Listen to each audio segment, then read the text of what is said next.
last na. Ito yung isang klase ng pitch na kailangang balutin.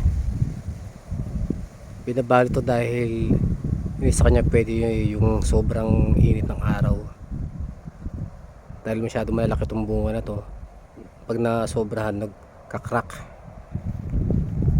Yan na siya. Yan, pinabalutan ko na. Itong hilera na to hanggang doon. Yan, tatrabahuin ko. Yan, pati yung kabila. Yan. Ang isang puno nasa ano may pag ganitong size may 90 o higit pa ganyan na yung bunga na natitira.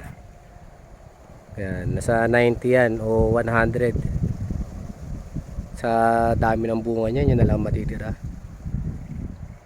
Pero babawasan pa yan. Pagdating sa company, babawasan, pipilian pa yan kung ano yung may mga damage sa loob. Yung kulay brown na yan, tinatanggal yan pagka malalaki na yung bunga para mamula. Yan, doon ako. Tatrabahin ko. Pati meron pa doon sa kabila. Ano, ganyan nakalalaki yung mga bunga. Yan. Yan. Pag ganyan kalalaki, binabalutan na namin yan. Last na yan. Balot na yan. Yan na lang yung mga bunga, oh. Diba? O ito, tinanggal ko na naman, oh. Yan, nagbabawas pa ako ng bunga. Ito. Tanggal. Pakuntian ng bunga dito, hindi paramihan. Hindi na mangyari yan mamaya.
tapos na ako sa 3 hilera na yan.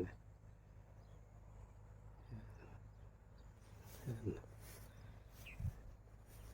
3 hilerang puno. Nasa 30 rin mahigit yan. Lahat yan nabalutan ko na. Yung mga balot na yan, hindi kasi pwedeng hindi balutan yung prutas na yan. Gawa ng kapag nasobran sa init nagkakrak, lumalaki ng gusto yung mga prutas na yan. Dito naman kami sa kabila. Yan,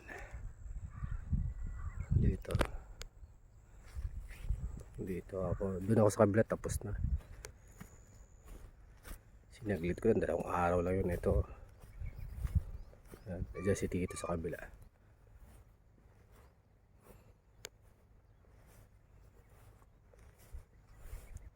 Ay, may nakita ako, hindi ko nabalutan, 1, 2. Yan, meron ako hindi nabalutan, nakita ko. Dahil pang natanggal, 1, 2, 3. Saan yung isa?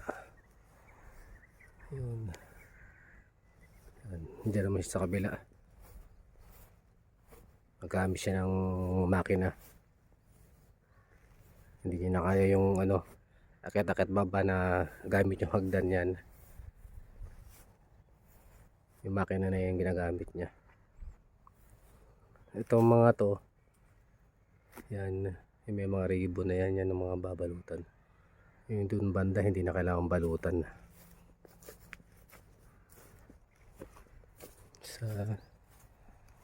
Ito babalutan pa to may ribbon. Ito babalutan. Yan yung prutas, yan ang kalalaki. Lalaki naman. August harvest yan. Dahil pa nga di niya nabalutan, siguro inuna niya yung mga matataas. Yan, hindi niya pa nababalutan yan. Kalat-kalat yung trabaho ni Tito ayun, inuuna niya siguro yung mga 1 hilera mataas. Kalat-kalat din ayun, laki na doon sa kabila, tapos na rin ako doon.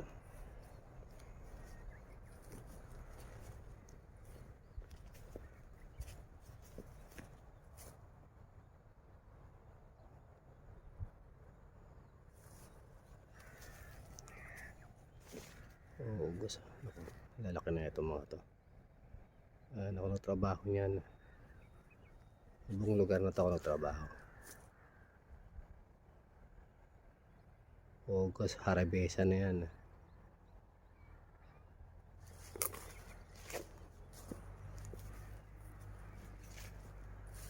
Hindi niya pa nga tapos. Saan na kaya yun?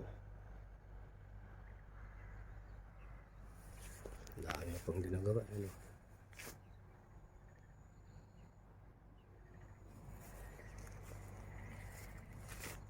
Ito tanggal na to Ito mga to baklas to.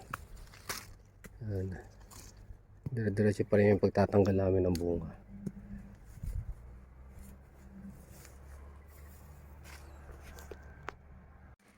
Yan, bagong training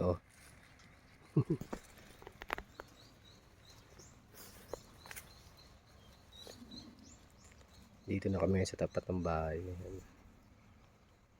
Konti na lang yan, ilang puno na lang, tapos na kami.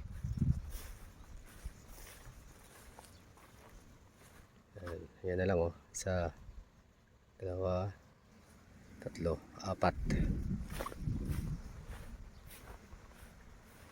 Dito. Itong mga to yan yung mga tapos na. Tapos ko mag-isa. Ito, lalaki ng mga bunga dito. Ito lang sa tapat ng bahay. Katuwang ko ngayon yung kapatid ko. Siya yung papalit sa akin. maabutan nyo yung pag-harvest nito. August yung harvestan eh. September, maabutan nyo. Ako, ilang araw na lang uwi na. Ito yung final duty ko, ang pagbabalot ng bunga.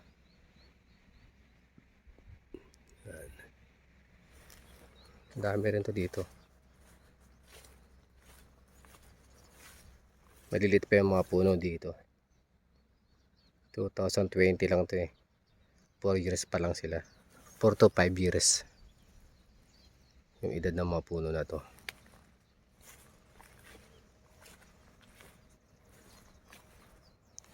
Harvest niya August. 4 to 5 years, ganyan nakalaki. Ganyan sila katataas. Dito tapat ng bahay ito eh.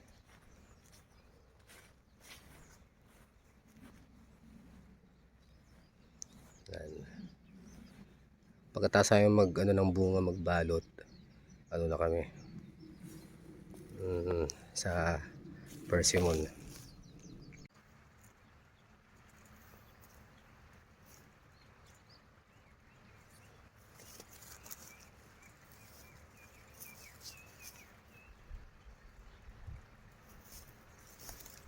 Mali pa yan ako.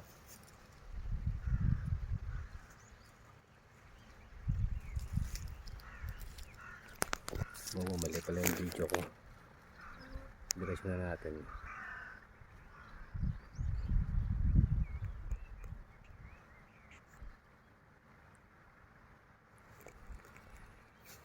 Ito, ang ganda ng panahon. No?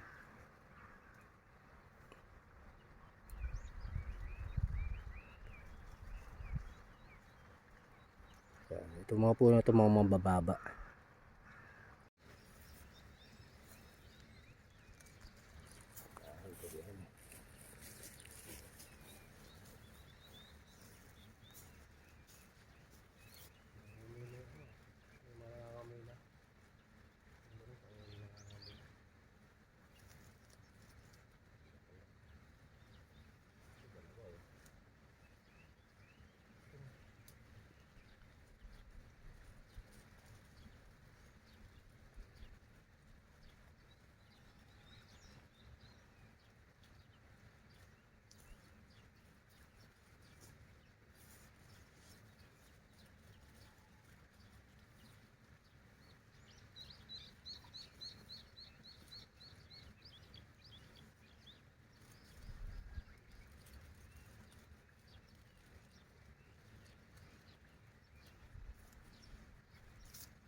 Hindi ka tinanong ng immigration na yung sinabi na nandito ako sa Japan. Oo, wala ba? Pwede ka tinatanong kasi yung ano yun. Kasi minsan nagtatanong yung immigration na sino yung nakapunta na ng Japan. Yung nakapunta ng Japan, yung sabihin, yung mismo sa side natin. So, kuya ko, nandoon po siya ngayon. Eh, patapos na yung bakasyon niya, ako naman kukunin ng hapon. Kasi matagal na ako hindi nakakabalik ng Japan.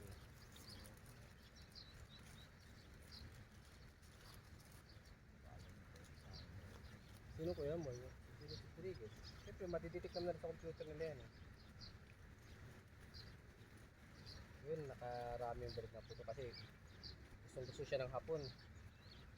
Eh, yung hapon, yung 64 na. 65 na yung next year. Sabi mo, senior na. Kung gusto na lang nung hapon, gumalagala. Gamitin yung pension niya. Gala, tapos inom alak. Ayun, ganun.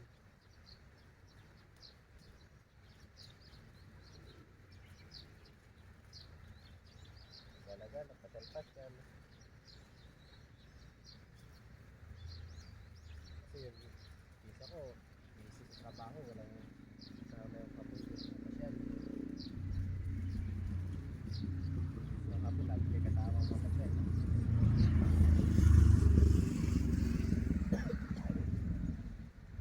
Yung mga tanong na yan, tuloy-tuloy pa rin nilang tinatanong yan. Kaya dapat lagi lang. Tapos hindi mo pa alam kung paano kayo naging magkamag-anak. Yung nanay ko po at saka nanay ni Jonathan Nakatamura, bawat na mag-over. Pag second cassette ko kasi babae na. Pa rin yun. Ha? Pa rin daw yun. Yung hindi pa rin. Pa rin daw tapat yun. Dapat ang magkaparehas. Yun nga. Eh, ang ano kasi niyan, sa dating, sa mga agency namin dati, na ano yan, na pulik pa rin na kasi kami Alba, lalaki yung lolo namin. Hinaharap niya. Baka dapat hinaharap niya na yun. Isa yung protein. Yun nga, eh sabi mo, pag Maraming daw paraan. ang ganung paraan, mga sinaunong lolo kamo natin, hindi na makuha yung pinaka, ano nga, yung pinaka birth certificate nila kasi nung unang panahon hindi po yung birth certificate ng mga sinaunang lolo namin. Ngayon, inalaw naman po ano ng agency yon na doon sa lola ko na. Sa kay mama pati kay lola, ganun.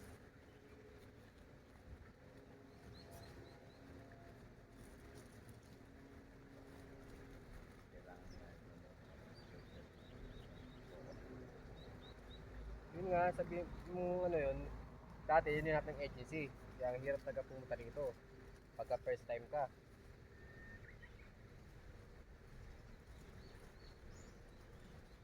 Ang hirap ano yun nun. Ang hirap na hagilapin. Yung birth certificate ni lolo, ang hirap na hagilapin. Yung first cousin si lolo, pati yung nanay ni Lola Inday, kaya naging bantiling yun.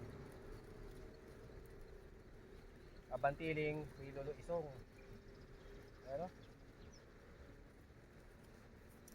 Tatay ni ano yun eh, Lola eh. Tatay ni mama si Lolo. Yun, yun ang mag-first cousin. Si Lolo Isong na bantiling unang kapitan ng Tigbaw. Tapos si Lolo. Kaya lang bantiling na siya kasi yung nanay niya, yun yung Alba. Yung nanay ng tatay ni, yun ibig sabihin lolo ni Lola Inday, yun ang Alba, Lola na. Ay, tama. Yung lola ni Lola Inday, yun yung Alba. Tapos yung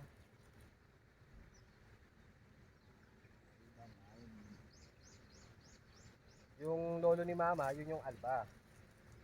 Yung lolo ni Mama, Alba. Yung lola ni Lola Inday, yun yung Alba. Babae. Sabihin, naging bantiling na yung babae. Kaya si Lolo, saka si Lolo Iso, naging first cousin. Bantiling Alba.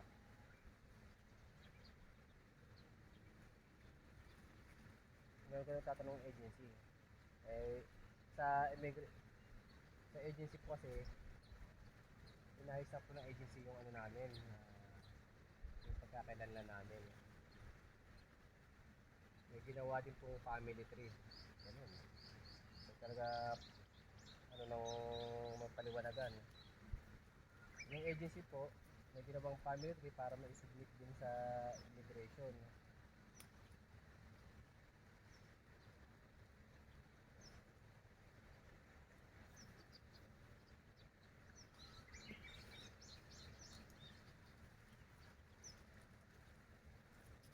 Sabi mo lang, pinsan po kami. Ano kayo mga naging magpinsan? Third cousin na po kasi, third cousin na po kami. Yung nanay ko po, saka nanay ni Jonabel, yung second cousin. Hindi pa rin sapat yung mga gano'n. Yun nga po, hindi na, may ginawang paraan na lang po yung agency para maipaliwanag sa embassy, Japan embassy, yung nangyari. Ito, pinagawa na lang ng family tree, tapos ilang birth certificate. Birth certificate ni mama, birth certificate ni Lola Inday, ganun. Kasi magtutugma pa rin kung saan sila nang galing.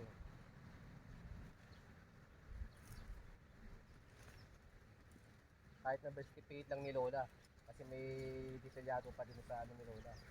Lalabas pa rin yung Alba doon. Lola Inday. Lalabas pa rin yung pagka-Alba niya doon. Tapos yung lugar na pinanggalingan, Tigbaw. Pwede naman si Lola sa Tigbaw.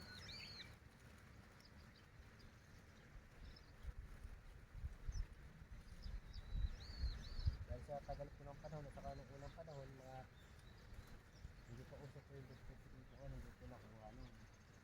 Kaya nangyari, gumawa yung agency ng ganitong paraan.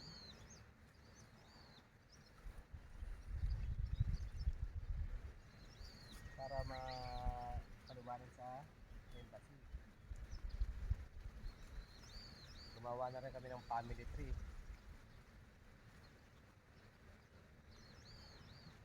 Ganyan yung ano, ang hirap pumunta ng Japan. Buti nga nakalusot-lusot. Yung unang punta dito, unang punta ko. Mahirap talaga pagka unang punta mo. Maraming na-upload dahil sa ganyang sistema. Ang daming tinanong, pasok ka na. Tinanong ako, Eh, sa immigration, di ba? Ikaw yung marami ayaw sa akin. Kaya nung ako, sige pupunta mo doon. Ano ba mo, ano? Sige, sige. Pasok ka na. Sige na ako. ganun yun, ibig sabihin, iba-iba ang magiging provision, iba-ibang immigration, iba-iba ugali. Kaya dapat naka-ready lagi yung utak mo sa mga tanong. Kaya dapat nakahanda ka lagi. Lalaki naman yung nagtanong sa akin. Walang problema kung lalaki o babae yan, yung mga yan, pare-pares lang yan, mga mahigpit. Yung babae na yun. Sambahan lang yan. Kaya nung kami nila Tita Ging, may okay, dire-diretso lang.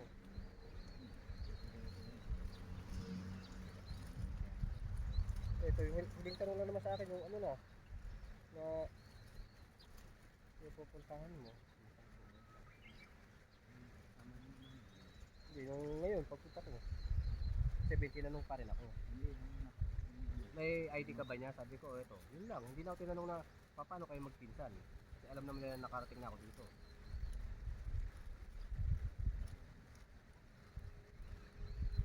Lagi ka dapat nakahanda. Sabihin, kahit na nakalusot ka na ng ilang beses, dapat naka-ready ka pa rin sa mga tanong nila.